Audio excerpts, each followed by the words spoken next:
అజ్ఞానం అంటే అంధకారాన్ని తొలగించి విజ్ఞానాన్ని ఇచ్చే వ్యక్తి గురువు. అందుకే జీవితంలో తల్లిదండ్రుల తర్వాత స్థానం గురువుదే. మాతృదేవోభవ, పితృదేవోభవ, ఆచార్య దేవోభవ అని అందుకే అంటారు. ఇవాళ టీచర్స్ డే సందర్భంగా గురువు గొప్పదనంపై ప్రత్యేక కథనం. తల్లి జన్మనిస్తుంది, తండ్రి ఆలనా పాలనా చూస్తాడు. కానీ విజ్ఞానపరంగా జన్మనిచ్చేది మాత్రం గురువే. తన మేధస్సుతో విద్యార్థులను ఓ అద్భుతమైన శక్తిగా మలుస్తాడు. సమాజంలో గొప్ప వ్యక్తిగా నిలబెడతాడు గురువు.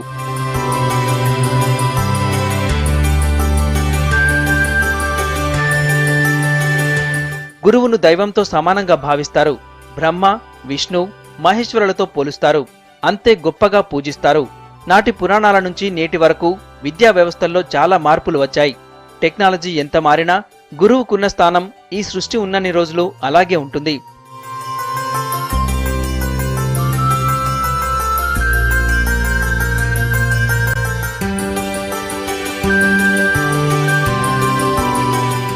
మనిషి ఖ్యాతి ఖండాంతరాలు దాటుతోంది. కానీ దానికి తొలి అడుగు పడేది మాత్రం క్లాస్ రూంలోనే. విద్యార్థి పసివయసు నుంచే విద్యాబుద్ధులు నేర్పిస్తారు ఉపాధ్యాయుడు.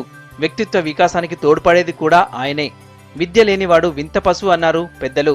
అందుకే అనాగరికంలో పడకుండా నాగరికతను నేర్పి అర్థవంతమైన మార్గంలో నడిపించే గొప్ప వ్యక్తి గురువు. మానవ జీవితానికి మార్గదర్శనం చేసేది గురువే. చిన్నతనంలో వేలుపట్టి గురువు దిద్దించిన అక్షరాలే భవిష్యత్తుకు బంగారు బాటలు వేస్తాయి. జీవితంలో సాధించే ఎన్నో గొప్ప విజయాలకు ఆ ఓనమాలే తొలిమెట్లు.